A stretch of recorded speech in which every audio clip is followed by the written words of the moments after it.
ladies and gentlemen. Welcome to episode 249, May 28, 2025. Let us be the first to wish you happy National Brisket and or Burger Day. Edge, did you have either of those, brisket, burger? Burger, for sure. Are you saying you choose it or you did have one of those today? No, I had one. I had it left over from Memorial Day cookout. I had it for lunch. Turkey burger? Real burger. Get the kind of turkey burger, impossible burger you think I am. Can you call a turkey burger a burger? No, that would. I don't think so. I think it's just gross. I disagree. My wife likes turkey burgers. We eat them sometimes.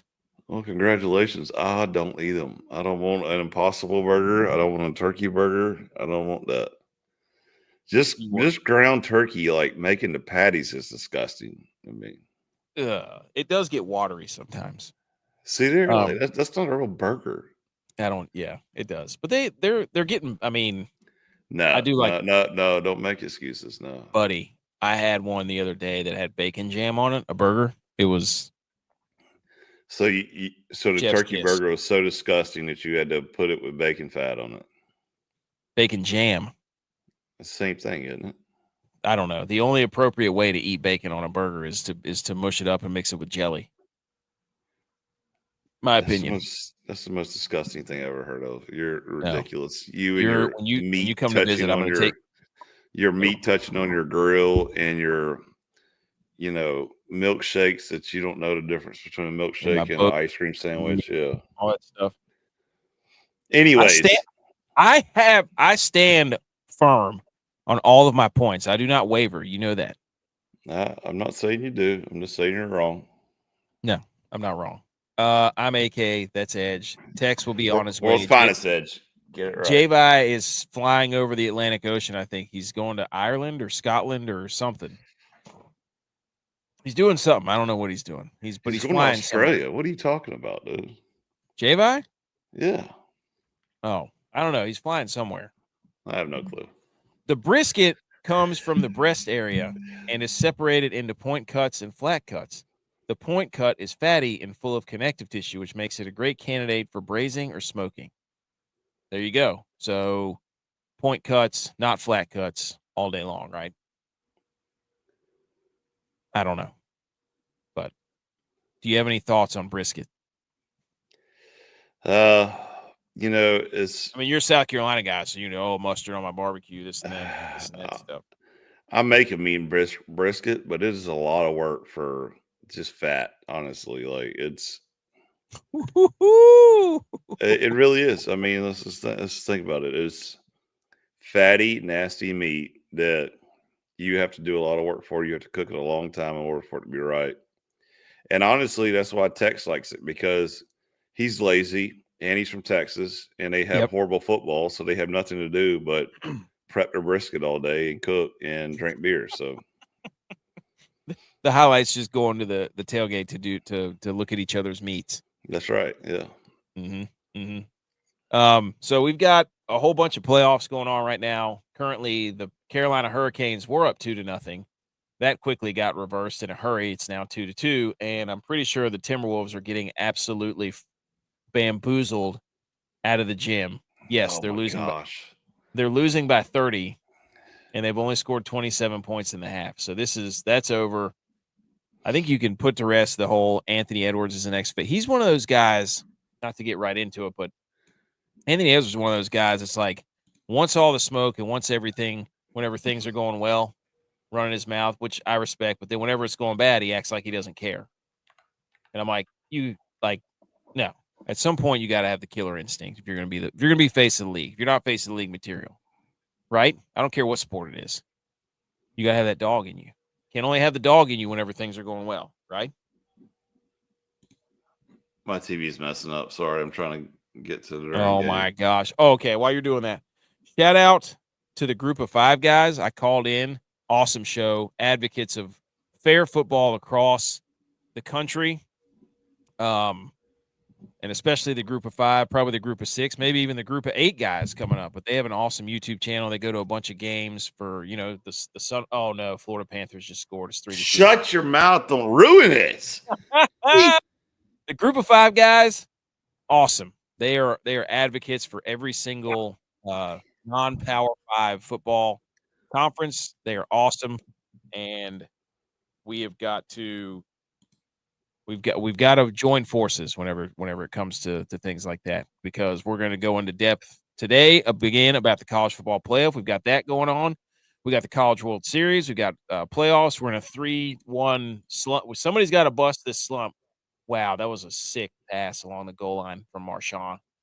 I wonder if he's going to eat a blizzard at halftime again. That's a weak goal, Freddie. You got to challenge that. You can't stay in your net that deep. The Florida Panthers have scored 3 goals in 44 minutes and 30 seconds. Canes better get it together, dude. Canes better get it together. So yeah, we've got all that. We're gonna talk some golf, but we have all kinds of debates, water cooler stuff. I mean, we're gonna talk NFL. We got it all. So, but first, Edge, I just want to say we have solved concussions. We have concussions? We have solved concussions. Oh, okay. Okay. Here's how we've solved concussions. We have to modify and wrap your tongue around your brain. Move. And I'm pretty sure that's a downy woodpecker right there that we're looking at on your screen, ladies and gentlemen. For those of you who can't listen to the podcast, it's on your screen is a picture of a woodpecker with X-ray vision, looking like an anatomy photo, where you can see its tongue going in through its mouth and looping up around its brain and around its eyeball to the top of its beak. So basically a C-shaped tongue that goes from the top of its beak around its brain and eyeball down to its tongue. And this is how we solve concussions. Okay. The woodpecker's tongue is one of nature's most astonishing adaptations. Far longer than its beak, the tongue extends back into the skull, wrapping around it, sometimes even looping over the top of the eye socket. It's not just to catch insects buried deep within tree bark. It's a shock-absorbing part of the anatomy. It slams its beak into wood at speeds 20 times per second. That is moving. That is hustling. It acts like a biological seatbelt, distributing the impact forces and helping to protect the brain from trauma. This remarkable design, supported by a specialized structure called the hyoid apparatus. We also have a hyoid bone. Shout out humans. We have a hyoid bone. Bet you didn't know that. And allows the woodpecker to perform its relentless pecking without suffering concussions, a feat no human could match unprotected. We're basically having unprotected concussion intercourse with ourselves. So with our brains. So why don't you be the first to start stretching your tongue around your skull? That's exactly what we have to figure out a way to get. I don't know how this thing, Tex has got to get in here at some point because he's the bird expert. But I don't understand how they eat. Where does the food go? Does it split? Does the tongue split and then go back up? It looks like it's 2 tongues. Like it's 2 on both sides. So maybe that thing, dude. A little gap is where it goes. I mean, we got Roger Goodell out here shelling out millions for that stupid Guardian cap. Oh, that's what I was about to say, though. Is that the new Guardian cap? I mean, it's intracranial. I mean, Elon Musk can put a chip in your eye socket. Let him put a cow tongue across your brain. You know what I'm saying, dude? I mean, the science is right here. We're over here putting freaking Lego blocks on our head, running around playing sarcastaball with football, and here we are, the woodpecker, and they got it figured out. So I'm just saying, the science is out there for us. Let us be the first to say we told you so whenever people start trying to stretch their tongues. Where's Marilyn Manson? Didn't he? No, the Gene Simmons, the guy with the super long tongue. Let's get from Kiss. Let's get him in one of those cars. Tell him Marilyn Manson tried to split his tongue, didn't he? Yeah, I don't know. He did snake. Something. But I'm telling you right now, we have the science. It's laid out right here. We just got to figure out how to get our tongues longer and wrap them around our brains. So stop wasting your money, Goodell. I'll let you try that because after just having surgery anywhere close to my tongue, I'm done with that. I'm not doing anything like that. B. McCormick's here. He says no brisket slander. I wasn't slandering. I was just stating the fact. It is a fatty piece of beef. Oh, Eric's here. You shape your fighter jets like birds, so it only makes sense you shape your helmets like woodpeckers. There it is. You shape the Dude. helmet like woodpecker skulls. Dude. Yes. I mean, that's what I'm talking He's about. always full of good ideas. He always has something in the chamber, Eric. He's incredible. I think he might be coming down here in a couple months. We're gonna have to get together and discuss this woodpecker helmet. That's exactly right. Damn it, that's good. When Tex gets on here, we're gonna revisit this. Okay. Edge. Football is back. Before we get into all this, we've got the headlines coming up in a second. I see Clemson already. I mean, football speak to my soul. Is back on your screens. Those of you who can't see the screen, if you're listening to the podcast, shout out to you guys because we've had an uptick in downloads, especially on Spotify. Also, subscribe to the show. Thumbs up if you like what you're hearing so far. All that stuff. But on your screen is the cover of college football, EA Sports College Football 2026. On the cover are the wide receiver from Alabama and the wide receiver Jeremiah Smith, and I think it's something Williams, Ryan Williams or something from Alabama, and then something Smith from Ohio State. I can't remember what his name is. Jeremiah Smith.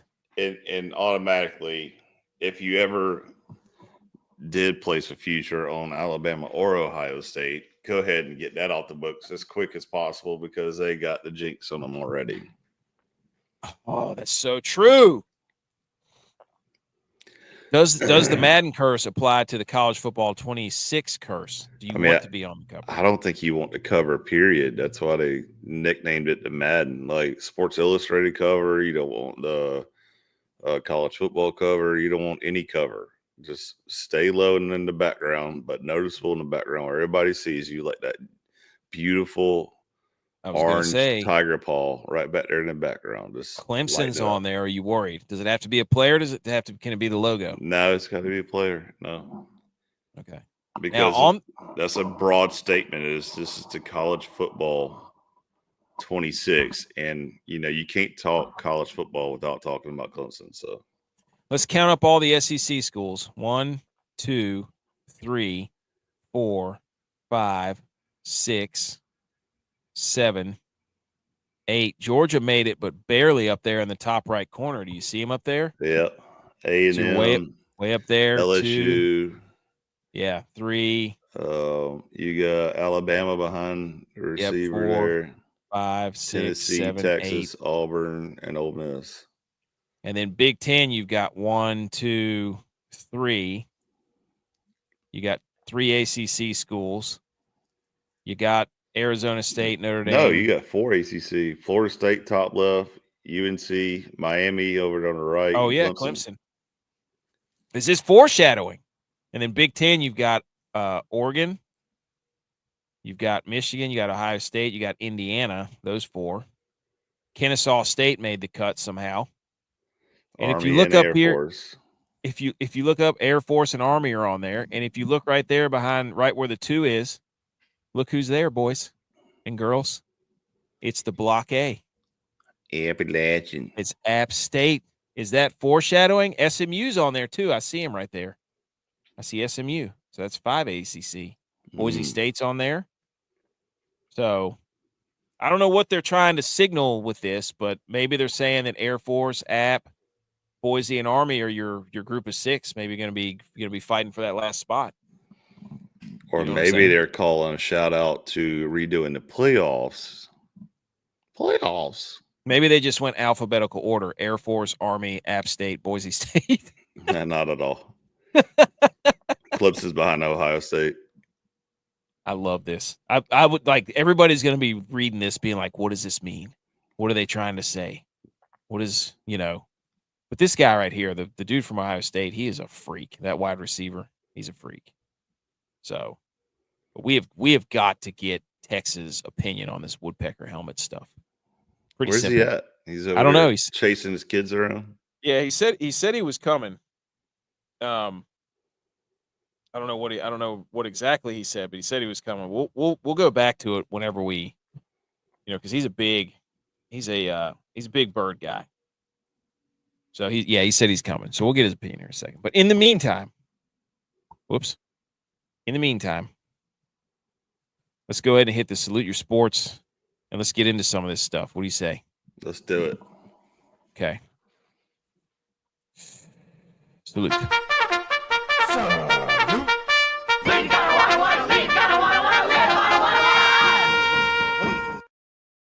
Okay, Salute Your Sports. Here we go, ladies and gentlemen. Here are the topics that we will be discussing before we get into golf and such.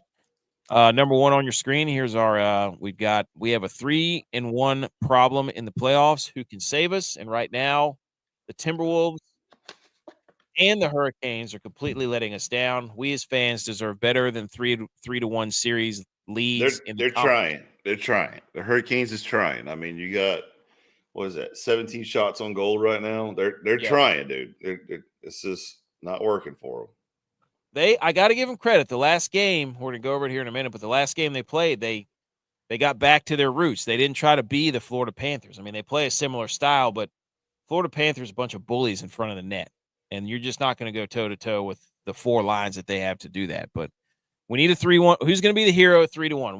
We cannot go this series, 2 series ends tonight, and then tomorrow night the other 2 series end, and then we're stuck with like a week without sports. That's going to be terrible. That's going to be terrible. What you need to do is just go ahead and say that the Hurricanes are dead, because you said that last show and they won that game. So I will declare that they are dead. They're done. There's right. No way they can come back in the third period. They have nothing. They're a bunch of cowards. Number 2 on the list we're going to talk about. The SEC, yet again, is on another power trip for the college football playoff. It is unbelievable. The coordinated – I got to give them credit. The coordinated effort that they are putting out there is something that all the other conferences should take hold. I can't wait till we talk about this. Oh, we are gonna go. And then we got the College World Series, which I think starts tomorrow. The College World Series starts tomorrow. The regionals, just another display of how a playoff should work, that has worked. That's awesome. That gives you all the parity in the world, and yet the idiots in college football can't figure it out. So those are the 3 things we're going to cover. So let's go ahead and get to, I forgot what the first slide is. Oh yeah. Here it is from Sports Center. The graphic is just exactly what we said. Every conference final playoff series is a 3-1 showing right now. You got the Thunder just mauling the Timberwolves, the Pacers leading the Knicks, Panthers leading the Hurricanes, and then the Oilers leading the Stars. So we need a hero. Cue the music. The Canes are on another power play. Let's go. Okay. Quickly, here's your, what do we want to say, 2.5 to 3 minutes of basketball? 30 seconds. 30 seconds, okay. On Monday, a couple days ago, the Thunder beat the Timberwolves. We're in a game where pretty much I think Anthony Edwards just didn't show up. He was like 4 for 16. Like I said earlier, where he just didn't. You can't lose games and be like, yeah, I'm cool. It's like, no, dude. If you're going to be the face of the league, you can't have that. And then on yesterday, the Knicks lost to the Pacers, 130 to 121. I think I wrote some notes down for these games. Halliburton's dad was back. McAfee was at that game. Triple H was at the game. Timothy Chalamet continues to dress up like a complete psychopath at the games. And the Pacers lost game 3 again, and then won game 4 by a deciding factor. And then in the Minnesota, I wrote down the hacking at the end of the game for the Minnesota versus Thunder game was annoying. And is Ant-Man a fraud? And the Thunder hit a lot of threes. So there you go. That's the summary of those. And right now, currently, the Thunder are destroying the Timberwolves. Now, I did screenshot some funny things that made me laugh. This is the Timothy Chalamet guy at the Knicks game and the Pacers game the other day. I still don't know who this guy is, but he looks like the bowler that says, "Who do you think you are?" Pete Weber. With this picture with the 2003 Oakleys on, you know what I'm saying? The Daredevil glasses. Yeah. So that one made me laugh. Secondly, Tyrese Halliburton's father, who got in a fight with Giannis Antetokounmpo or whatever his name is allowed back in the Pacers game in the suite for game 4. He missed 8 games when he got in a fight with Giannis. You got I know you're probably mad at your dad. Like, whose dad is more of a problem? Patrick Mahomes' dad or Halliburton? That's what we need. I was wondering if you're going to go Patty Mahomes or not. That's what I'm sitting here thinking. Now that I'm thinking about it, I'm like, we got to have these guys fight. Or Ball. Yep. Somewhere. Do something. Get us the matchup everybody wants to see, which is Patrick Mahomes' dad versus Tyrese Halliburton's dad. I think that's fair. Yeah.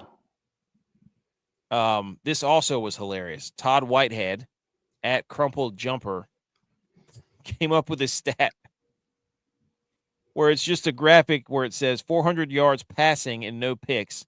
And it's a list of NFL quarterbacks who have the most passing yards in a playoff game without throwing an interception. And he lists Tom Brady had 48 passes and 500 yards. Drew Brees had 43 passes and 466 yards. And then he put Tyrese Halliburton had 77 passes and 444 yards without a pick. It's a great graphic, dude. This is a great graphic. God, I'm out of here slinging shots right now. Dude, football, my basketball, anytime you can. For real. That's all I'm saying. All right, we got we're gonna get a third period of the most desperate hockey you've ever seen in Carolina. So we'll see what happens. And Tyrese Halliburton became the third player to put up 30, 10, and 15 in NBA playoff history.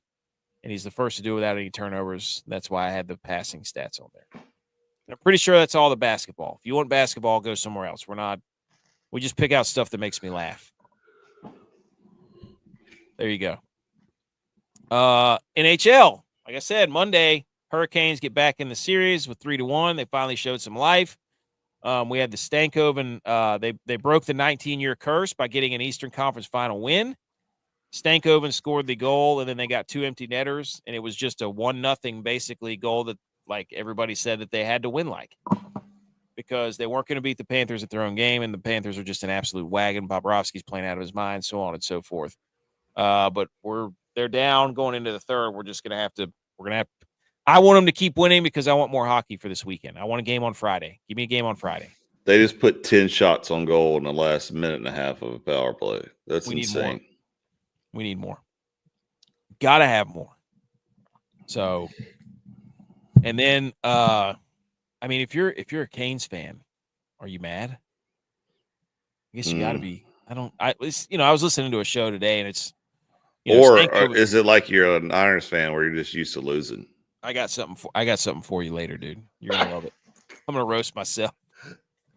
But if you're a Canes fan, like, man, it seems like the same thing every year. It's like being a Bills fan, I guess. Or a Niners fan. Or we just get to at least we get to the Super Bowl. The Canes haven't won an Eastern Conference final game for the first time in 19 years the other day. Niners made it to 2 Super Bowls, buddy. Recognize. And then the second series, Dallas and Edmonton. Rupe Hintz was back in this game. He's the guy that got slashed and probably broke his foot on a dirty hit from Darnell Nurse in the game 3. But the Oilers win 4-1, and they've got a commanding lead going back to Dallas. Zach Hyman got knocked out of this game, which is unfortunate for the Oil because he was playing really good. And the biggest thing I took away from this was Dallas's offense stinks. They had 7 shots in the third period. Jeez Louise. We're sitting here and, like, before the series started, it was like, man, Dallas has a lot of depth. And they're just not doing anything. Like, all their big players are minus in the plus-minus category. Like, it's terrible. Wyatt Johnson and some other guy. So maybe it's the true Dallas form where they're choking in the playoffs. Is Dak Prescott in the facility somewhere? Oh, gosh. Get that man some Pure Leaf and get him out of there. Because if he is, you need to get him out. Scotty Scheffler was there and they won. So maybe they need Scotty Scheffler back. That's probably what they need. But anyways, I don't know. Dallas looks, for as much talent as they have, or you thought they had. Yeah, I'm really shocked. I was hoping Dallas would pull that one out. I just don't understand. Like I said, as much I talent as think you we thought. actually called it 2 in 4 games, didn't we? Yeah, but Or did I say that to somebody else? Because I was like, yeah, this is going to be just walking a dog on them, and nope, I was completely wrong. you're talking about Dallas That walking them. yeah, Yeah, I don't for some reason. I mean, Skinner's playing out of his mind, right? He's we flashed the stats not too long ago about how he's like got a less than 1 goal against average and a 98 point whatever save percentage. And I mean, it's the Oilers defense has just been suffocating. Like the Dallas Stars can't get anything to the net. Period.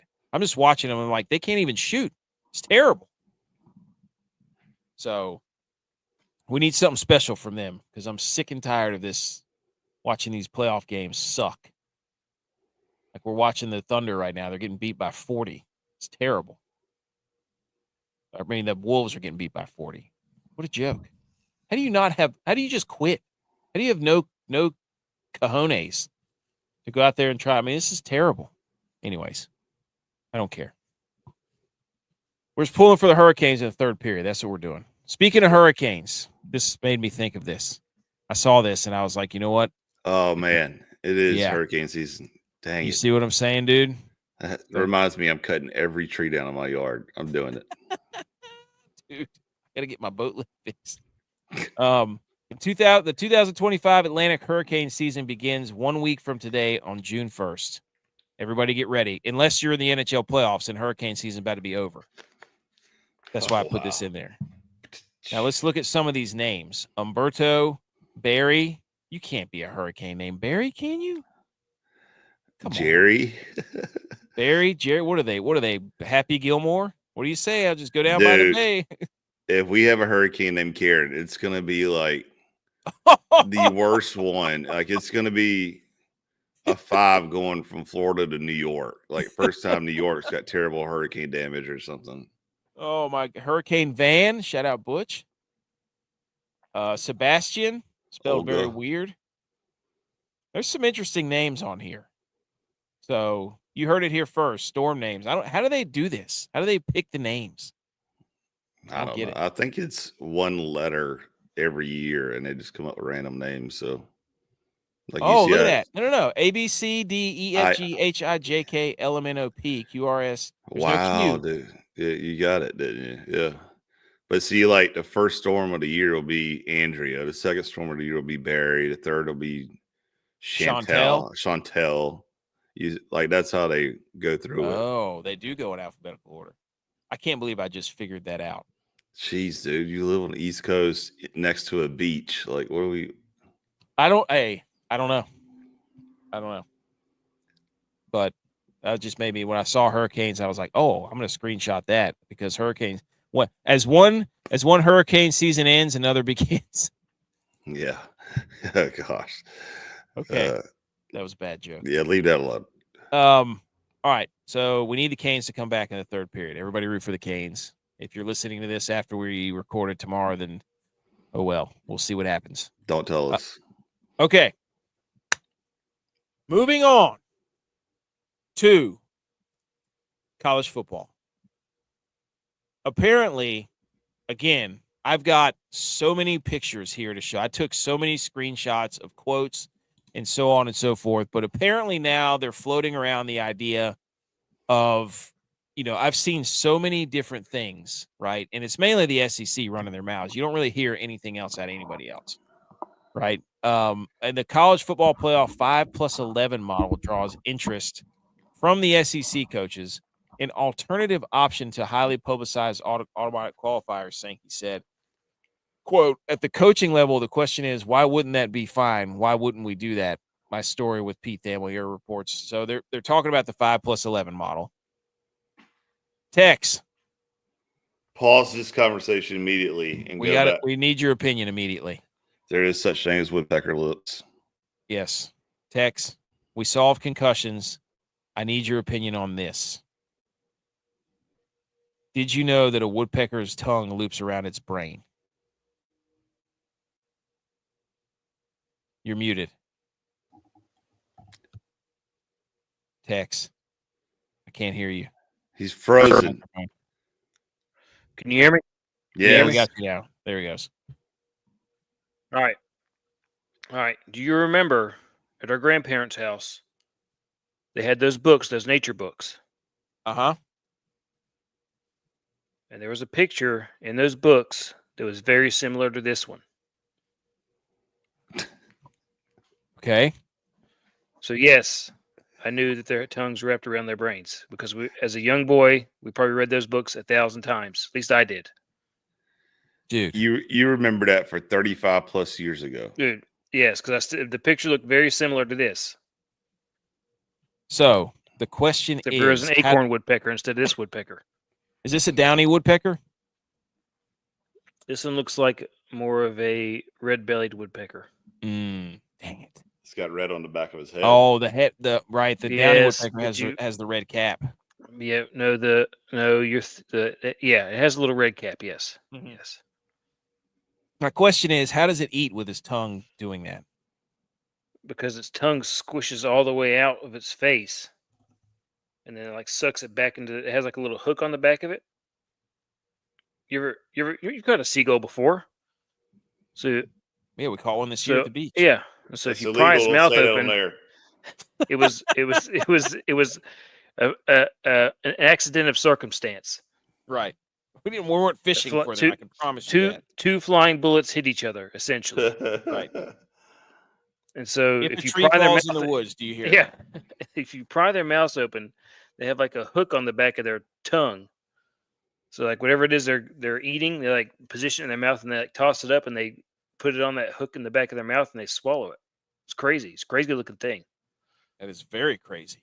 Yeah. So, should humans start stretching their tongue so they can wrap it around their brain housing group Yes. in order not to get concussions? I think you like stretching your lips. It says really long lips. It allows the woodpecker to perform its relentless pecking without suffering concussions. And so I came across, I said, we solve concussions. We just got to, and then Eric in the comments said, we need woodpecker shaped helmets. Right? Oh, yeah. Yeah. And that would solve the concussion pandemic. No, that's not a pileated woodpecker. No. B. McCormick. The pileated woodpecker is Woody the woodpecker. Yeah, he's got a crest. Okay, what were we talking about? SEC. SEC. Here we go. All right. Perfect timing for Tex to walk in too. Let's go. Also, Brisket. Yes or no, Tex? Yes. National Brisket Day. Yes. So we're talking. We said that you, of course, would do brisket because you're one of those guys, puts the entire shaker of seasoning on the brisket and it goes out to your smoker, your little Wi-Fi smoker, and presets it where it's already warm, throws it in there, wraps it in aluminum foil, goes out and mist it every other hour or two, and then going back inside and watching football. And you're like, wow, that's a lot of hard work. And you did absolutely nothing. You put it out, and then you're like, oh, look at these burn ends. You just keep saying burn ends over and over and over again. I don't smoke stuff. Except cigars. Yes, except cigars. I'm proud of it. So basically, we're back to this again because I've compiled, I think, a message board. Hold on. Yes, I did. Look at this masterpiece that I've created. Yes. Of all the quotes and this isn't all of them. This is just some that I just kind of grabbed because this whole thing, again, started off with they're going to expand the playoff or they're going to do away with the automatic buys. They're going to try to get automatic qualifying for the four in the SEC, 4 in the Big Ten, this and that, blah, blah, blah. Everybody knows the story so far. So I just went ahead and started quoting Greg Sankey, the SEC commissioner, on the NCAA governance proposal. Ross Dellinger reported the SEC has asked for more autonomy for the 4 conferences. I don't have the authority to just depart the NCAA. I've shared with the decision-making working group that I have people in my room asking, why are we still in the NCAA? So now I love how that was just leaked too. Like, come on, dude. That's one of those things like, hey, Shefty, put this up. Like, I'm convinced that this is all a coordinated effort because I screenshotted all the different coaches that I could because I knew I'm sitting here thinking like they're all saying something, but nothing is the same. You see what I'm saying? It's twofold. I think like one, I think it's a coordinated attack, like you said, from the SEC, and how they said that one of the quotes was like, "I don't need somebody like the ACC coming out saying, it's for the good of the game or whatever." There you go, the top middle. He says, I don't need lectures from others about the good of the game, talking about the ACC commissioner, or coordinating press releases about the good of the game.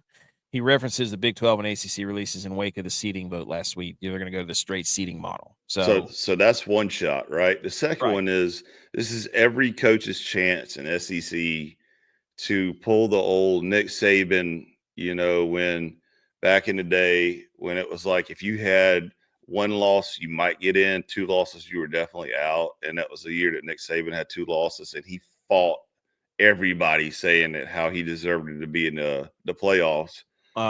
And now it's every coach in SEC coming out saying, well, I think, our schedule or strength of schedule is harder. I think this, that, and other. And you'll see it from Kirby Smart.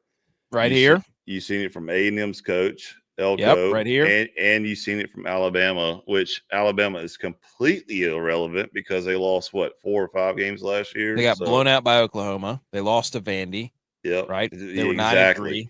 Exactly. Right. So, like that, this is their one opportunity to say, well, man, you put anybody against SEC and look what happens. And, this is their golden opportunity to be unapologetic and say that their conference is better than everybody else. And also take stabs at, the playoff committee for not putting more SEC teams in. When in actuality, we all know what this is about. They know that SEC brings in the most money, right? So they're going to go ahead and say whatever they can say while it's not football season and they don't get fined. And it's going to be a bunch of coaches like Texas that's going to be crying like, well, I think we deserve to be in.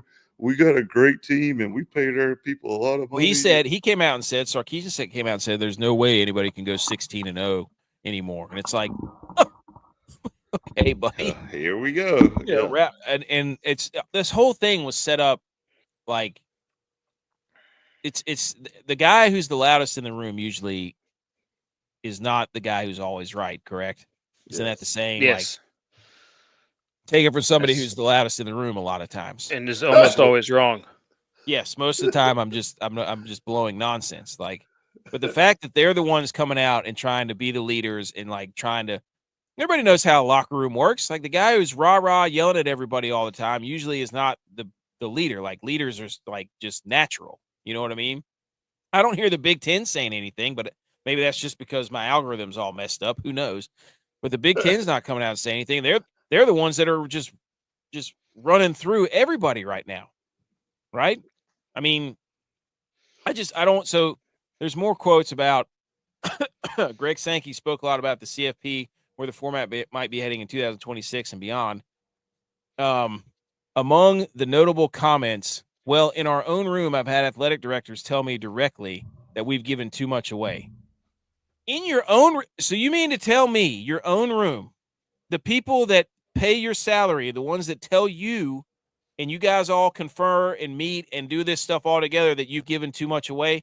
What have you given away? What have you given away? There has been so much given to the SEC. A couple years ago, they put Alabama in. This is shout out Group of Five. They put Group of Five guys. They put Alabama in at 12-1 over an undefeated FSU school, 13-0. That was like 2 years ago. So the fact that they're running around saying, "Oh my gosh, we've been so gracious. We're such a gracious this. We're such a gracious that." Would you stop it? Like what do you want us to feel sorry for you about? What do you want us to feel sorry? You want more people in the playoff? You get every benefit of the doubt all the time, every time. If there's a team that, if there's a team that's 12-2 from the ACC and a team that's 12-2 from the SEC, guess who they're going to take? Now, if the SEC team is 9-3 and there's a 10-1 or 11-1 ACC, there's a debate, but it shouldn't be a debate. But if there's the same record, you're going to get the go. Like, I just don't get it. They've grown Morrison in a 16-team field. The league has not settled on a particular preferred model. That's the concern of the SEC. Strength of schedule was simply not properly evaluated and considered by the committee. I'm so sick of this strength of schedule, dude. That's all they talk about. If you criticize the SEC, well, we play a harder strength of schedule. Vanderbilt lost to Georgia State. Vanderbilt beat Alabama, right? Yep. Somebody else want to go? Pre-chunking. I like it. I'll just keep yelling because you can't. There are a select few teams, right? This all started when ABC inked its deal with the BCS, right? In 1996. That's when it all started. And then the BCS had the rights from like 2005 to 96 to like 2005. Then Fox got it. And then the SEC around 97, I think, inked its deal with ESPN. So right then and there, that tells you that the BCS interest was with their product, which was which was the SEC. Like the fact that the ACC still has a deal with ESPN2, but they're more Raycom, or used to be Raycom for a while, but they're kind of second fiddle because they've invested so much in the SEC. So you had that whole thing starting when the BCS started, 96, and then ESPN kind of gotten a deal done in 97 with the SEC. And since that point, if you go back and look at the national titles, before 96 and 97, before 2000, somewhere around that area, go back and look at all the titles, the national titles. The SEC was in there just about as much as every other school. But since there is a clear line of demarcation from 96, 2000, in that range beyond, where the SEC has just skyrocketed to being in every single national title game almost, or in some sort of consideration. And you can't tell me that it's not money driven. But I just, so you've got Kirby Smart coming to it. There's no outcry saying it's unfair when the SEC gets 13 out of 16 teams in the basketball tournament by using RPI. I have a hard time thinking Ole Miss, South Carolina, Alabama were not part of the best teams in the country. There was an outcry, dude.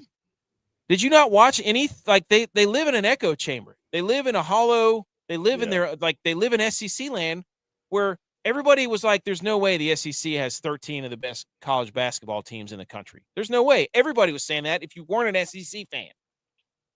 Kalen DeBoer. And there's no way that Ole Miss, South Carolina, or Alabama is the best teams in the country, because now, granted, I'll give it to South Carolina. They did beat Clemson last game of the regular season. But it wasn't like they blew them out. Exactly. But they're acting like they're just mauling everybody and there's no contest. Don't even play the games. And when is the last time Ole Miss has been relevant?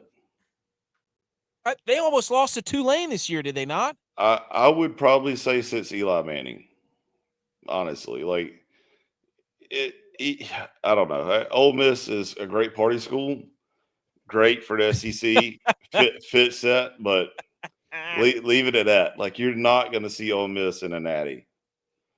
Alabama's time is up since Nick Saban's is over. They're done now. And like we said earlier, that now with NIL money floating around, you used to go to Alabama or a school like Alabama and be an elite player and still know that you're going to wait 2 to 3 years sometimes before you even step foot on the field. But you did it because of your under that Nick Saban tree, and your odds of going to the league were very high. And now at NIL, they're like, you're either paying me and I'm playing as soon as I get there as a freshman, or I'm going to this other school. Yeah. So Texas Tech, Alabama's about to be irrelevant. I'm pretty sure Texas Tech has the number one recruiting class. I'm pretty sure. Yeah, because they just sold their oil company in order to pay everybody got like to get there. $7 billion. He's walking around like Scrooge McDuck. And how mad is University of Texas and A&M about, Texas Tech beating them in their own state? I hope Texas Tech the best team in the country. I hope they win every game by 40. That would be hilarious. But Kalen DeBoer, the coach of Alabama, comes out and said, you wonder what would have happened if other people would have played our – they did. University of Texas came in their first year and played in the championship game. Did they not? Yep. What are you like? But now they're considered SEC. Now they're considered SEC, so it's okay. But that's they're like, I wonder if another team would have come in here and played this schedule. They did. Literally. Texas did it. Came in, won all. Well, they didn't play all the hard teams. You said your conference from top to bottom was the best. Nobody could run through that gauntlet. And in fact, it's just like every other conference. There's 3 or 4 teams, and then there's everybody else. Yep. And Texas comes in there and goes like, what, 12-1? I mean, Oklahoma beat Alabama for crying out loud. My goodness. And Texas A&M coach, it's hard to measure Mike Elko, coming from the ACC, what it's like to go through 8 or 9 SEC schedule. The committee has a tough job to figure out when just looking at resumes. It's hard to say this isn't the toughest conference when it bears out every year a number of players selecting the NFL draft. I'm sorry. I feel like there was a memo sent out from Sankey, basically saying that, hey, everyone, I need some, take some heat off me real quick. Everybody step up and here's your free shot to go ahead and send to the NCAA and the rest of the division about how SEC is so great. And there was some memo sent out internally, so everybody jumped on the bandwagon. It's like, hey, look at us. We're cool, everybody text you what you're going to say in the group message, guys. And let's not say the same thing, right? Make sure we all don't say the same thing. But are we going to measure success of football instead of winning football games? Who gets the most players to the draft? Is that what happened to Mike Elko? Right? That's what he's trying to do. Hey, just don't play the games, everybody. Don't play the games. How many people did you get drafted? Right? Is that what sports are about? No, dude. We were part of one of the greatest upsets in the world. Nobody gave us a damn chance. But look how many people got drafted from University of Florida, like your boys said, and how that panned out for them. Yeah. Oh, Novak, yeah. Yeah. Just because your teams which get the is most SEC school, you have the most talent. You don't have the best teams. There is a difference between talent and teams. We've all played on teams where we didn't deserve to win games but won them. Have we not? Yep. Tex, you remember we used to play Lexington and Thomasville and those guys? There was more athleticism and talent on those teams than probably any team in the state of North Carolina. But they didn't play as a team. So just because you have all the talent and you get the most players drafted does not equate to you getting to run around and tell everybody that you get to run the show. That was the one that got me all fired up was this one right here in the bottom right. It's clear that not what? Nothing. Go ahead. Oh, it's clear that not losing is hockey game. Me too. Yeah. It's clear that not losing, Greg Sankey says, is more important than playing quality opponents.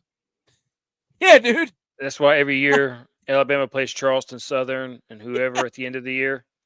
Yes. Well, we're just not going to play these tough games. What tough games? Have you looked at your out of conference schedule recently? Goodness gracious, dude. They're so aloof that they just say whatever they want, but they have the people that are holding the microphones in front of them, they work together.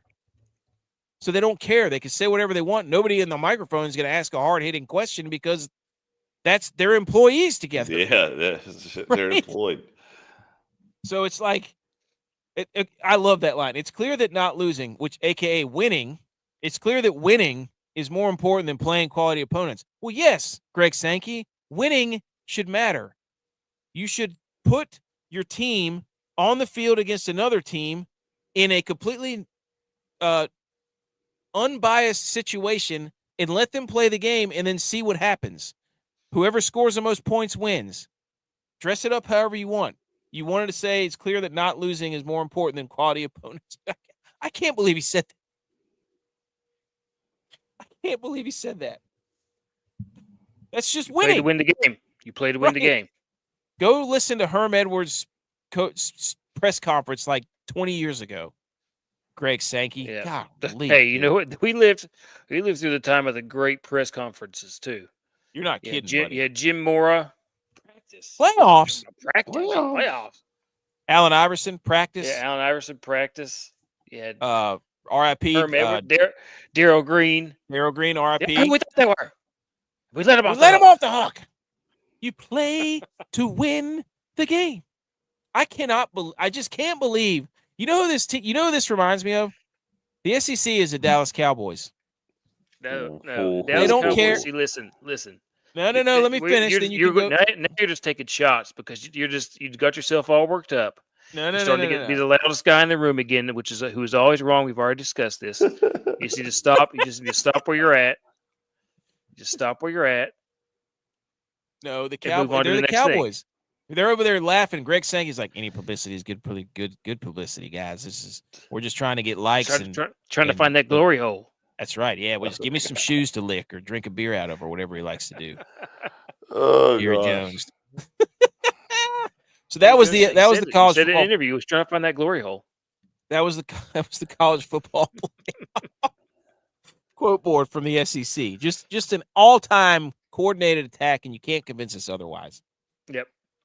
That's not even. It's just. And here's another one. The Big 12 commissioner Brett Yormark told me today. This is from Heather Dinich. We give credit around here. His league not only approves of a 5+11 model, it presented it when the Power 4 commissioners met recently in Charlotte. It has always been our first choice, he said. It's fair and rewards on-field performance. I'm not surprised the SEC coaches like it. They don't want on-field performance. What are you talking about? They want to. Who's got the most players drafted, right? Who has? You know what? Get all your recruits, count how many stars you have, and then don't even play the game. We'll just put up how many stars you have, run everybody out there, and we'll just count 5 stars, and then that'll be the game. You don't even have to hit anybody. Just be like, oh, look at all the stars you have. You know, we'll spend 15 minutes counting one teams and 15 minutes counting the others, and that'll be the game. Stupid. Greg Sankey says certain formats, the 4-4-2-2-1, could actually cost the SEC qualifying teams. In a top 16 or 5 automatic qualifying, 11 at large format, the SEC could get 5 to 6 teams in. Here's a breakdown of the number of teams by conference finishing in the top 16, the last 11 college football playoffs. The Big Ten, who I've heard nothing out of, would be leading the charge, and the SEC would be second in the 16 team, and then it'd be reversed in the 14 team. Here's the issue. Like, everybody thinks that we're saying, like, disband the SEC and get them out. Actually, get them out of here. If they want to go leave the NCAA, go ahead. Go start your own tournament. We'll do our own thing with the rest of the conferences, which would be freaking awesome. Get back to real football and not have to do all this. Well, we deserve the most. We deserve this. We deserve that. You know what? Get out of here. But anyways, the big I don't even know what I was about to say. We're talking about something. I forget. Oh, I don't know where I was. Oh, what I was going to say was everybody understands that we're not saying that these teams aren't good. It's just you can't decide the outcome of the game without actually playing the game. That's the problem everybody has. And if there's a blowout every single Final Four there was to the end of time. Since they started this thing, there's been 1 or 2 blowouts every year. So it happens, even with the best 4 teams, quote unquote. So just shut up with that. Any thoughts on these things? Any more thoughts? Oh yeah, I got your picture in here, Edge. Don't worry. Tex, what do you think? I think football's almost back, and we've beat this subject to death. What's next? Typical SEC fan. I love it. Yeah, that's right. Oh, we don't like the truth. We can't handle the truth. Ugh. This can't handle the facts. Here's another one. If only top 16 seeded teams receive bids, it would be the SEC and the Big Ten, and then followed by the Big 12, ACC, and Notre Dame in Group 6. And then I made some sweet memes. So here's the 3 dragons, the one goofy face dragons. It's like, oh, who's the serious March Madness bracket dragon? Yes, College World Series and Women's College Series brackets. Oh, shut it! Don't. Oh my gosh. Hurricanes are the saviors. And then on the right with the goofy face dragon is the college football playoff. And then we can't get through the show without doing an Undertaker meme. Greg Sankey in the SEC of the Undertaker. AJ Styles just having a nice time. It's a real college football playoff with parity. They can't let it happen. They can't let it happen. Okay, Man, Edge. Wrestling was great back in the day, wasn't it? It was. It was so good. So we talked about this last show, and let me lead you in. As a bracket, he has fixed the college football playoff bracket. Here it is. Go ahead.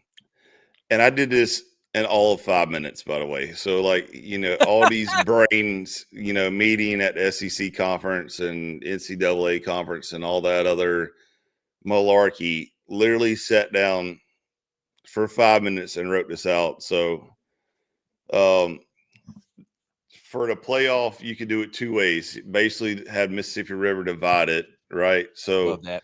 if you're on the west side versus east side, you're basically, playing for the West Division, the East Division, and then y'all come together and play for the Natty. Or you do the best matchup, which would be your strength of schedule overall, right? So you have all the I'm D1 out. Strength of schedule. and it would have to be conference strength of schedule as well. So you have all your conferences: ACC, American, Conference USA, Big 10, Big 12, Big Sky, Pac-12, Mid-American, Mountain West, SEC, and Sun Belt, right? All together.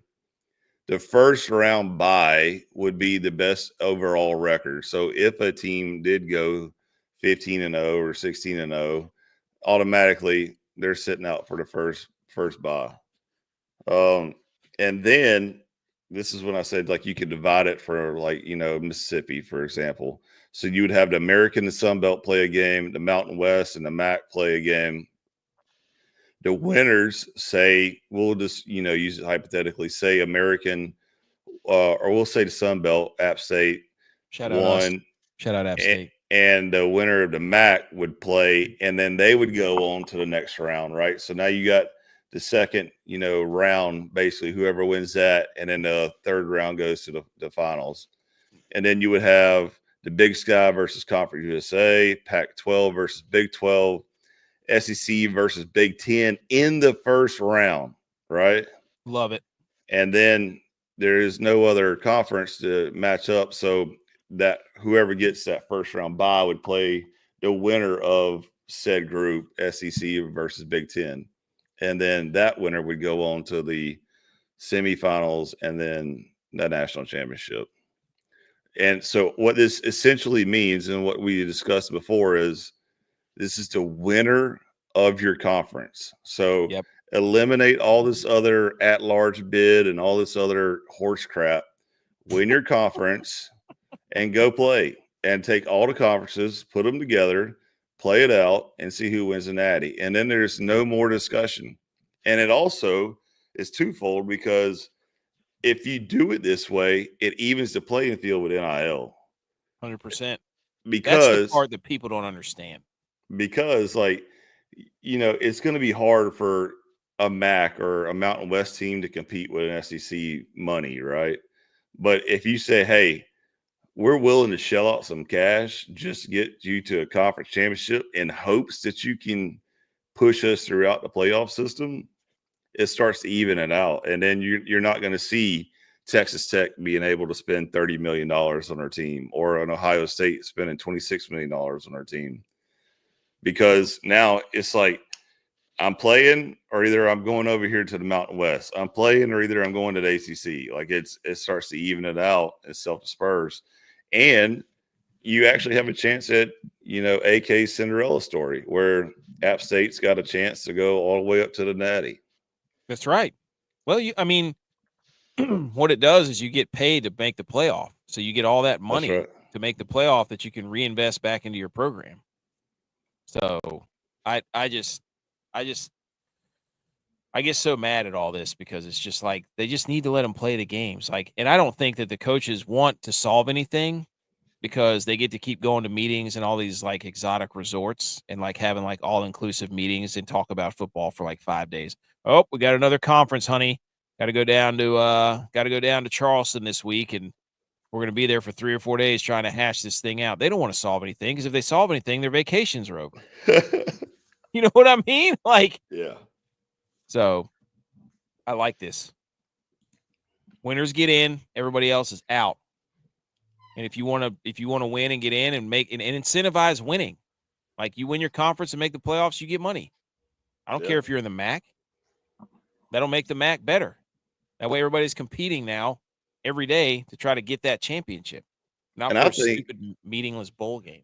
I would even one up it and say, like, have, play every team in your conference. So get rid of these cupcake games. I can't stand it. It's a waste of time. In conferences if you're not going to play them. That's right. If you play everybody in your conference, SEC, ACC, doesn't matter. Play everybody in your conference. And at the end, you have the 2 best teams go to your conference championship. Whoever wins the conference championship then goes to the playoffs. And you end all this malarkey. Like, was it the greatest game ever that Michigan paid, what was it, $6 million to App or whatever to come up there and get their face kicked in back in 2007? Yes. Is it in the history books? Was it the greatest moment ever in college football? Yes. Yep. But look what, like, that boosted App. Don't get me wrong, but if you play your conference, play everybody in your conference, and the Citadel doesn't go and play Clemson, right? And Clemson plays everybody in their conference, and they're the undisputed champion for the ACC. Why are they not going to play for Natty? Agreed. It's the same way throughout all conferences. Get rid of these stupid cupcake games. Get rid of the whole strength of schedule argument altogether because you don't like your conference. Everybody that floated Texas and that wanted to go to SEC Texas, now all of a sudden it's either you win or nobody cares about you. So win your conference, play everybody in your conference, and then put it back on the field and let it go play. Make the conferences matter again. Yeah, make them matter. That's the problem. We're just getting away from conference, and they just want to put in whoever's got invested. B. McCormick says the truth is Boise State and Arizona State didn't deserve a bye week this year. 100%. Yes, I agree with that. I mean, yeah, but that's just the way it was set up. I mean, that's just how it went. And it's not like they lost, but it wasn't bad. Arizona State gave Texas everything they could freaking handle. That was the SEC runner-up. So, I mean, what are we talking about here? They didn't win, but, I mean, and Boise State was a couple of field goal kicks away from, missing those 2 early field goals was terrible. So, but, anyways. Okay. Final one. Road to Omaha, boys. Road to Omaha. Isn't this another nice bracket right here? I mean, Vanderbilt, the number 1 seed. Texas is number 2. Arkansas 3, Auburn 4, 5 is North Carolina, 6 is LSU, 7 is Georgia, 8 is Oregon State, 9 is Florida State, 10 is Ole Miss, 11 is Clemson. Clemson, there you go. 12 is Oregon, 13 is Coastal. They got hosed. 14 is Tennessee. 15 is Son of UCLA. Biscuit. 16 is Southern Miss. So this is, oh my gosh, I just saw it. I wasn't watching. Of course, Barkov is just an absolute monster down there. Can't get him off the puck. Orlov. Wow. That was just a man play by Barkov right there. He just dipsy doodah 3 guys right there. That was impressive by Barkov. I don't know. But here's the regional. This is just a beautiful display of I love this so much. Because you get the true Cinderella. Like you'll get this with the Cinderella, then you'll get the NCAA basketball with the Cinderella. And they're like, oh, football is not the same. So because you won't let it be the same. Set it up. Let it happen. This thing's beautiful. Yes, I know the SEC will host half of the NCAA regionals. So you don't think I did my deep dive? Here we go, boys. This is from Ray Cartwright. This is hilarious. How to be like a SEC baseball school. Number 1, move your fences in 30 feet. Dang. Number 2, schedule one non-conference tournament. Number 3, schedule the rest as non-conference scrubs as home, and just win just half of your conference games.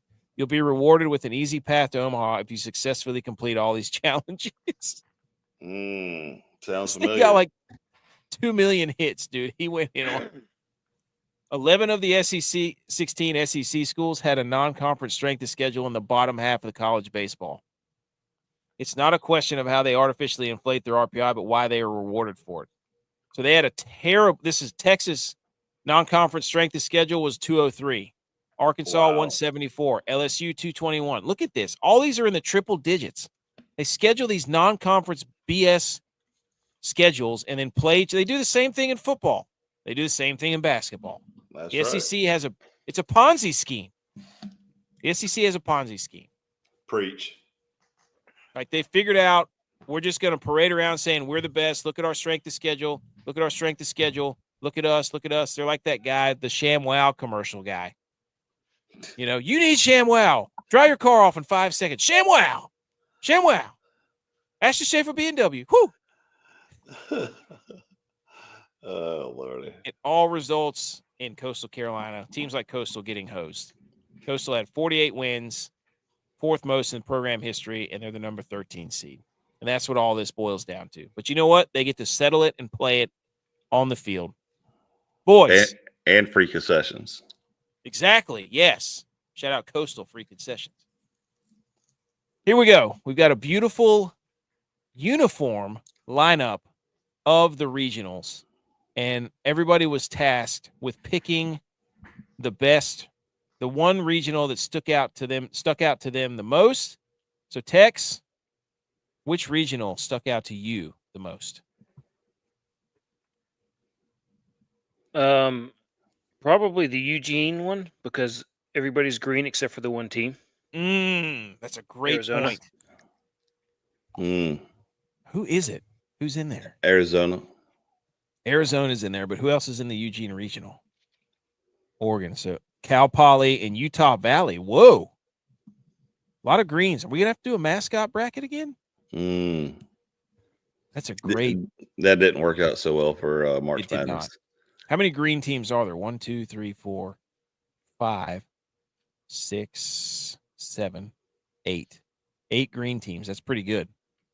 I think orange is pretty prevalent. Yep. Which I'll take that lead in. The easiest region and the most beautiful uniforms on any field is how about them Tigers? That Clemson Orange regional right there. Woo! Boy, Purple. let me tell you. Purple. Let's go. Because no, actually, this is fake news because they'll probably be wearing their military green hats. Oh, really? Yeah. Okay, respect that then. Yeah. So and you know, you're going to be playing USC Upstate, Kentucky, and who's that? West Virginia. And they're going to be packing their bus and going home. Take me home, country roads, to a place you don't belong, and that's Omaha. Pack your bags. You're going back to the mountains. See you later. Okay. I would have to say, I think Tallahassee for me. Or Tallahassee? No way, dude. Corvallis, too, dude, has just a great mascot. I think Corvallis Regional is probably, they got the Trojans, they got the Horned Frogs, they got the Gales, they got the Beavers. I love those mascots. None of the colors are the same. I think it's the most unique. I love it. Give me the Corvallis region. So, whoops. Love it. Anything else on the college football or College World Series? Are we putting our bracket together and posting it for I guess we could. This coming week. I think it starts tomorrow, so that's going to be really tough. Yeah. Anyways. All right. Love it. Oh, Tex, anything else on the baseball regionals? We got to have Butch weigh in before we send our brackets out to the public social media, you know, because otherwise he's got to fact check everything baseball related. I love it that they were like the SEC's hosting all like they do this all in every single sport. The SEC does this, the SEC does that. We get it. Okay, you all play each other and then rank each other really high. We got it. Get over it. But also, like, just because you're a football team doesn't mean you're a baseball school. Right. I mean, look at Vanderbilt. Vanderbilt's a terrible football school, but they're pretty damn good in baseball. Well, they beat Alabama, so who should have been in the playoff according to a lot of people. True. So. And Butch's favorite team, Wake Forest, is not very good at football, but they're pretty good in baseball. So shout out to the person who made this graphic too. Awesome. Can't remember who it was. Okay. Let's move on. You serious? Oh my God, you're an idiot. Are you kidding me? Okay, quickly. X. The water cooler debate, which 2024 playoff team will miss the playoff in the 2025 NFL season? Is it Baltimore, Buffalo, Denver, Detroit, Green Bay, Houston, Kansas City, the Rams, the Chargers, the Vikings, the Steelers, the Bucks, or the Commanders? Tex. take your shot and say it now. Do it. The Minnesota Vikings. Yes. Say the same thing. Get them outta here. There is no way the NFC North is getting 3 teams in again. No chance. JJ McCarthy, he can sing Country Roads Take Me Home. Absolutely. Get him out. I knew as soon as you started asking this question, what the immediate response for all of it. Well, it just didn't happen this year, but I'll go at Buffalo Bills. Not going to make the playoffs? Is it they have too much non-football related activities going on? Chargers? I mean, come on, what are we talking about here? There's just no way the NFC North gets 3 teams in again. There's just no way. I don't think it's going to happen. The Rams are fraudulent. They're out because the Niners are taking that division back over. And the Steelers, I don't know if the Steelers are going to make it. They may not have a losing season, but, well, I don't know. They'll make it. They always Chargers? No, they're going in the right direction. The AFC West and the NFC North out had of 3 here, teams. No. I don't know. What if the Commanders just completely implode? That would be incredible. The Bills, if I had to power rank, I'd say the Vikings 1, the Steelers 2. Number 3 would be Houston. I think Baltimore's going to be on the ropes this year. Woo! Tell him. I think. Tell him. Let's go. Love it. Love it. Also, quickly, this is the top 5 best feelings as a man. I don't know who made this, but it said the razor on the back of your neck during a haircut was number 1. The physical touch of a woman was number 2. Someone yelling, quote, he's a shooter when playing pickup hoops. Number 4, your team winning a title. Number 5, first drink after a long day/week. Anything missing as a man? I don't think we're allowed to say it on air.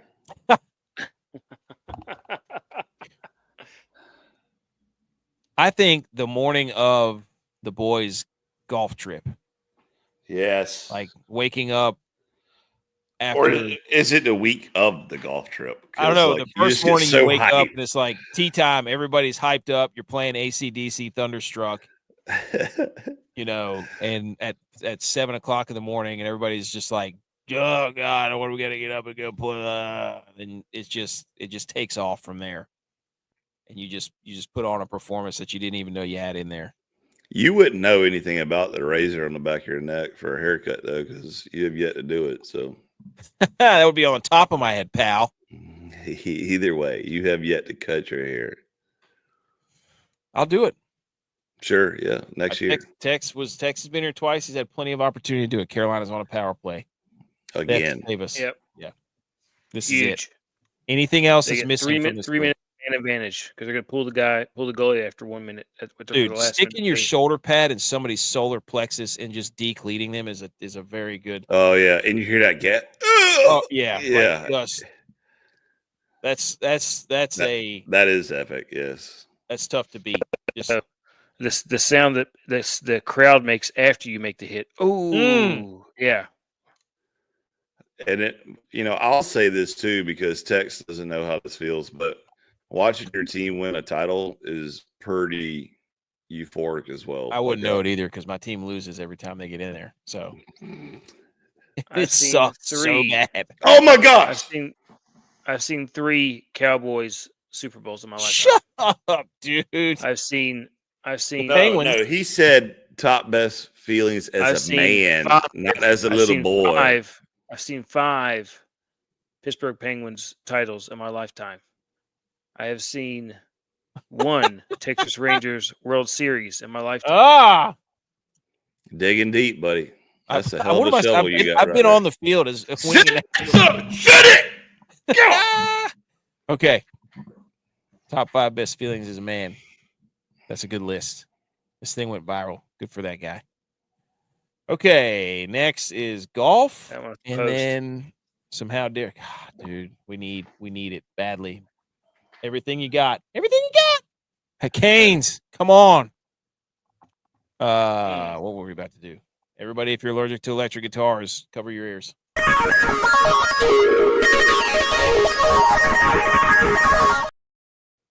Okay, we're to talk some golf here. We're in Ohio, Dublin, Ohio. Oh my gosh. See, this is when I wish I could skate, and just so they could put me on the ice, and I just go start just putting somebody's skates above their head right Dude, now, that just guy in the laying sand. them out. Going on Oh, a full God. blown hackathon. Oh my God! No! Ah. Oh my gosh, dude. Oh my gosh. It's over. Yep. It's over. Oh, That's he it. came out of the box. Yep. Wow. The Panthers are going You gotta back. respect to those the guys standard. that's doing that though. Did you see the guy who had the yellow Panthers jersey on, the old school jersey? Yeah, the palm tree. The old sweater. Yeah. That's a The sweet. first team I ever played for God, dude, he just caked it in there. Oh, I too. remember that. was Panthers colors. Remember that? I remember that. We were The Panthers Piedmont colors. Eagles. Yep. The Piedmont Eagles. I remember that. Yep. We went and played in Chicago in the national tournament. I remember that. That was crazy. We're at the Memorial, the Muirfield Village Golf Course, Jack's Place. Rory not showing up. 72 golfers in this tournament. Top 50. Well, there is a cut. You have to be within 10 strokes of the leader or top 50. $20 million purse signature event, $4 million to the winner. At least last year, that's what it was. But some golf news. They are changing the playoff format, and I think the SEC is behind this. Of course, Greg Sankey probably was like, "Oh, we could change golf too." Losers. But they're not going to do starting strokes. They're doing away with the 10-stroke lead. 72-hole winner will be crowned at the FedEx Cup champion. More challenging course to set up, include more risk-reward moments. Prize money will be distributed throughout the FedEx Cup playoffs instead of $25 million at the East Lake. So they're making changes to golf. Everybody's yelling on what they should do, what they shouldn't do, and it's an individual sport that goes all year long. And, if I don't know how you make it better. Everybody's just like, make it match play. Well, what if so-and-so loses? Well, then guess what? They lost. It's called playoffs. Happens all the time. Like, just because you're the 1 seed doesn't mean you get a free ride all the way. I mean, we've had 16 beat a 1 all the time, or a couple times in college basketball. It happens. So just don't suck. Tiger Woods' son won a tournament today. He won the TaylorMade Invitational, Team TaylorMade Invitational. Nice. He beat top amateurs Miles Russell, that guy's good. Luke Colton, Tyler Watson, more.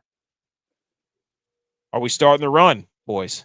Is there a young Tiger? Is he sponsored? Oh, he is sponsored by Sunday Red. You can see it right there on his shirt. Okay. Also, shout out to Lexi Thompson. She's playing in her 19th U.S. Women's Open this week. She's 30. For context, Greg Norman has played 19 U.S. Opens. He's 70. So Lexi Thompson, I guess, played this whenever she was 11 or 12. 12. Holy smokes. 12, yeah. Whoa. I think we might have been there for that. Yeah, I was just sitting here thinking the same thing. I remember seeing there was her, and then there was another chick. We were more interested in Michelle Wee and Natalie Golbus. Yes. Yep. We made them laugh. We made one of them laugh. I remember that. Yep. Michelle Wee. We were at Pinehurst. No, we were at Pine Needles. Pine Needles. Yep. Yep. I think we were there for that. Mm-hmm. I think we were. Who was too. the other? There was another chick from UC Irvine, but shout out her. Will Zalatoris has undergone a second back surgery after re-rupturing 2 discs. Bro. Guys, He's the done. amount of restraint that I had to express from going in on him having another surgery when he probably shouldn't have had the first one, buddy. Well, let's talk about this logically. He probably didn't do proper load management and got back there too soon and had some, kinesiology guys that they're trying to tell him, like, no, you just need to load it more. You need to load it more. And didn't do proper. If he took notes from the NBA, he probably would have had a healthy back and probably wouldn't be going through a second surgery. What he probably did was get red light therapy and cupping and needling and all this stuff that wasn't, hey, your disc will spontaneously resorb eventually after a few months. Don't do anything stupid for a few months. And it will eventually go back to normal. But because they're pro athletes and then, it doesn't work after 4 weeks, it's like, oh, you got to get surgery to clip those herniated discs. Well, what could go wrong there? Well, now you've got less space between the discs because you have less material. And let's go ahead and expedite the stenosis. This is the sports show. Sorry. Anyways, Edge got me. Edge knew what he was doing right there, you jerk. Bait switch. He got me good. One of the greatest traditions in sports, boys. Hockey handshake line. Love it. Oh, it looks like Bud and this guy are arguing right now. You see a coach fight? Woo! Rod Brindamore. Well, Rod Brindamore is just pissed because he could only win one conference championship game. Hey, but you know what? They're not 15-0 or 16-0 in championships, conference finals. Yep. They did it. They beat it. Yep. They did it. They broke the curse. The Canes broke the curse. Here's the favorites for the Memorial. Oh, smack, dude. This is dude, you spoke it in existence. It's about to be a three-peat coming on. What do you mean? If Florida goes back, it's a three-peat, right? No, they've been there 3 times in a row. I don't know who this guy is behind Bobrovsky with the camera bag, but his hair is these 2 guys with the hair are spectacular. I got to rewind that and get a picture of those 2 guys. They look like an 80s metal band. Oh, yeah, they do. Do you see those guys? You see what I'm talking? Yeah. Dude, that's J.U.Y.S. little spot, isn't it? Look at that, dude. There's Luongo. Man, all-time hair. J.U.Y.S. usually holding the mixer bag. All right, I think Scotty has a logo up here in the top right corner, but Scotty is the favorite at the Memorial. It's plus 280, followed by Xander and Morikawa at plus 1,600, JT at plus 1,800. Yeah, right. Ludwig Oberg, 2,200. No. Cantlay plays well here. And Tommy Fleetwood trying to get off the schneid, who's played like 7 gazillion tournaments without a win. So, anyways, everybody's betting on Matthew Fitzpatrick, according to Golf Tips Checker. Go check him out at Golf Tips Checker on Twitter. 286 tips, 50-plus sources. Have a lot of people betting on Fitz at 40-1, and then Hovland at 28-1. There's Straka, who's been up there all the time. Siwoo Kim, Bezadenhout, Matsuyama, Connors, and then JJ Spawn. So people looking at value here. They want value. A lot of them are 28-1 or beyond. So I don't know. I don't trust any of these guys, quite frankly. So here's all your information about the course. It's lengthy, but only 66% of the tee shots are hit with a driver. If you miss the rough, you're screwed. Toughest course to gain strokes on approach over the last 4 years. 6 toughest par 5s. The grit going for the green metric is really difficult. Average approach distance 167. Fourth toughest course to gain strokes around the green. Scrambling from the short grass has only half as many attempts as from the rough. Success rate of only 45%. Toughest around the green rough shots on tour, so you do not miss the green. 11th easiest course to gain strokes on putting, so you can putt here. Easier drastically. 2.1% 3-putt rate. Second highest bogey rate at 22.1. Lowest birdie or better from the rough at only 9.4. Third toughest par threes. Seventh toughest par fours. Shout out Ron Close with all this information. PGA Splits 101. Go follow him. Best Burst Golf. The best in the business. With all that information, we have compiled a list of golf G.U.Y.S. golfers up your sleeve for your DraftKings lineups. Without further ado, Tex, would you like to lead us off with who you selected? I picked this Bud's for you, Bud Colley. That's right. He You're finished, doubling with the bubbling. Yep, he finished third place last week, and it was under par for all 4 rounds last week. Woo! So, hoping to see him continue that and not fall back into what he was the week before, which was a 16 bogey guy. So we don't want that. Continue on the good stuff. We don't want Budgie. We want Buddy. Nope. Yep. We want Birdie Bud. That's what we want, not Bogey Bud. 6,800 top 20 and plus 220. Edge. Tradition never graduates. I mean, you're stupid if you don't pick Glover. Go Tigers. Okay. J-Vi phoned in from on the plane to give us Max Greaserman, or Greaserman, whatever you want to call him, 6,700. Butch P gave you Matty Schmidt at 6,400. He had I think he's had 3 top 10s in his last 4 events. He's on a heater, top 20 plus 320. I'm going to go back to the well and give you Brian Campbell. All the metrics for this course favor somebody who's accurate off the tee. You do not want to be in the rough because everything gets drastically more difficult.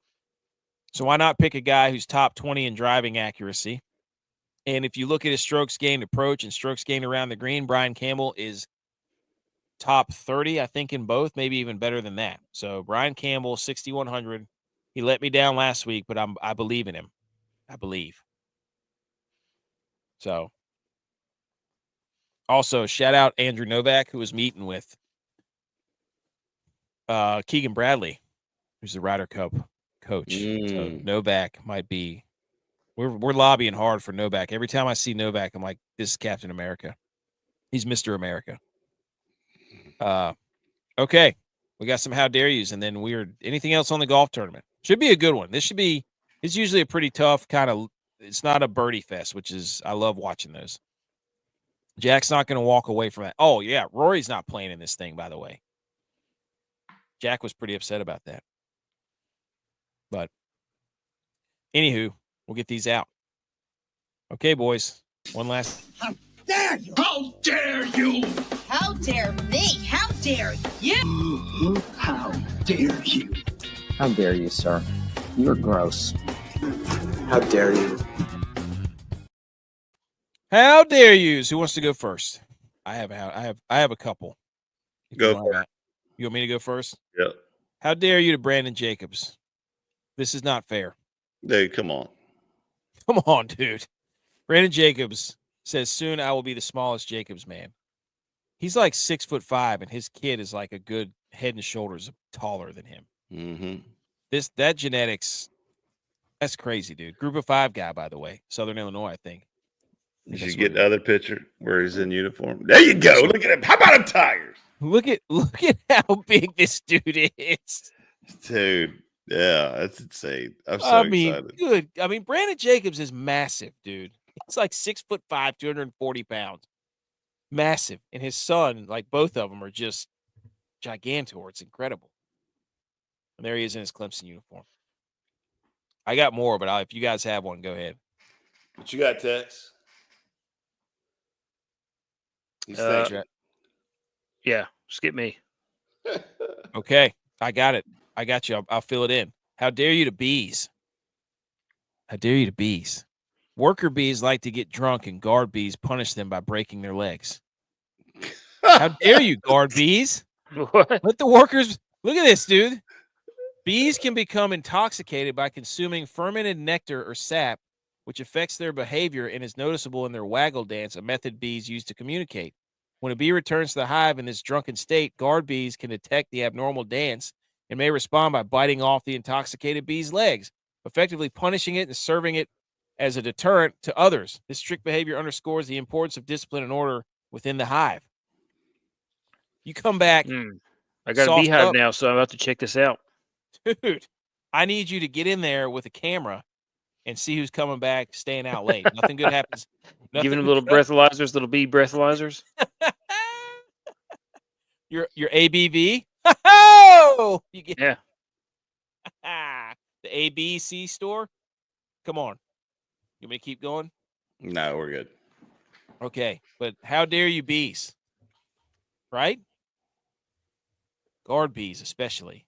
You're in trouble. Can't believe you do that to your boys. Anybody have? I have one more. My how dare you goes The SEC Losers. and anybody that is a fan of the SEC and any of their terrible schools for trying to cheat their way just to be relevant in the conversation again without even stepping foot on the field. So how dare you, SEC and especially Texas?